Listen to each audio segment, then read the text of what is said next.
जेव्हा तुमच्या पुढे दोन गरजू माणसं आहेत आणि त्या गरजूंपैकी एक तुमचा समाज बांधव आहे आणि एक दुसरा कोणता तरी आहे, तर समाज बांधवाला प्राधान्य द्या, हे मात्र मी तुम्हाला नक्की.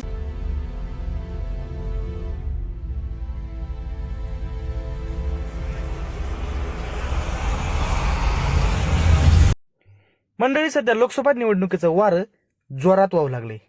काही नेत्यांनी आपल्या भेटीगाठी आणि प्रचारही सुरू केल्याचं दिसून येते.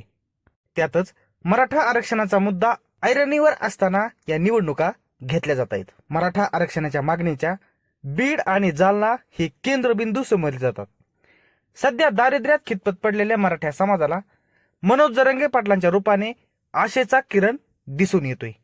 आपल्या लेकरांचं भविष्य कुठेतरी उज्ज्वल करता यावं, त्यामुळे या अगोदर मराठा समाजातील व्यक्तींनी तहान भूक विसरून जरांगे पाटलांच्या पाठीमागे आपली ताकद उभी केली. त्यातच दरवेळी बीडमध्ये लोकसभा निवडणुकीला मराठा विरुद्ध वंजारी हा पॅटर्न पाहायला मिळतो. तुम्हाला आतापर्यंत वाटलं असेल मराठा समाजाकडूनच अशा प्रकारे जातीवाद करून निवडणुकीत जात आठवली जात असेल तर 2 मिनिट थांबा. ज्या प्रीतम मुंडेला बीड जिल्ह्यातील सर्वच जाती धर्मातील लोकांनी न भूतो न भविष्यती अशा प्रकारे 2014 साली देशात सगळ्यात जास्त मतांनी निवडून दिलं, ज्या प्रीतमताई खासदार म्हणून गेल्या 10 वर्षापासून बीड लोकसभा मतदारसंघाचं नेतृत्व करतायत, स्वर्गीय गोपीनाथ मुंडेची लेक म्हणून बीड जिल्ह्यातील जनताही त्यांच्याकडे आपला माणूस म्हणून सगळ्या जाती धर्मातील लोक त्यांच्याकडे पाहतायत. अशा वेळी त्याच बीड जिल्ह्यातील जनतेबद्दल प्रीतमताई मुंडे यांचे नेमके काय विचार आहेत ते एकदा ऐका. जेव्हा तुमच्या पुढे दोन गरजू माणसं आहेत आणि त्या गरजूंपैकी एक तुमचा समाज बांधव आहे आणि एक दुसरा कोणता तरी आहे, तर समाज बांधवाला प्राधान्य द्या, हे मात्र मी तुम्हाला नक्की सांगते. कारण आपण एकमेकांना हात दिल्याशिवाय आपण पुढे जाऊ शकत नाही जगामध्ये. या स्पर्धेच्या युगामध्ये ऐकलेत? आता पुन्हा एकदा ऐका. जेव्हा तुमच्या पुढे दोन गरजू माणसं आहेत आणि त्या गरजूंपैकी एक तुमचा समाज बांधव आहे आणि एक दुसरा कोणता तरी आहे, तर समाज बांधवाला प्राधान्य द्या, समाज बांधवाला प्राधान्य द्या. खरं म्हणजे ज्या गोपीनाथ मुंडेंना बीड जिल्ह्यातील 18 पगड जातीतील लोकांनी तळहातातील फोडाप्रमाणे जपलं, म्हणूनच स्वर्गीय मुंडे साहेब एकेकाळी बीडमधून सगळे राष्ट्रवादीचे आमदार विरोधात असताना याच 18 पगड जनतेच्या जीवावर निवडून येऊन दिल्लीत पोहोचायचे. त्यांच्या निधनानंतर त्यांच्या कन्या प्रीतम मुंडे सुद्धा 2 वेळेस लोकसभेवर बीडमधील जनतेंनी सगळ्या जाती धर्मातील लोकांनी निवडणूक हातात घेऊन पाठवले. त्या फक्त वंजारी समाजाच्या मतांच्या जीवावर निवडून आलेल्या नाहीत. आज मी तिला गावखेड्यात सगळ्या जाती धर्मातील लोक एकोप्याने गुण्यागोविंदाने गावात राहतात, एकमेकांच्या प्रत्येक आडीनडीला धावून जातात.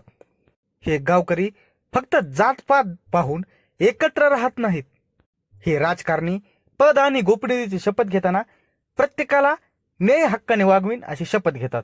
मग तुमच्याच तोंडाने तुम्ही अशी जातीत विभागणी कशासाठी करता? तुमचं हे स्टेटमेंट बहुतेक जुनच असेल, पण तुमच्या डोक्यात जे द्वेषाचं राजकारण भरलंय त्याचं काय?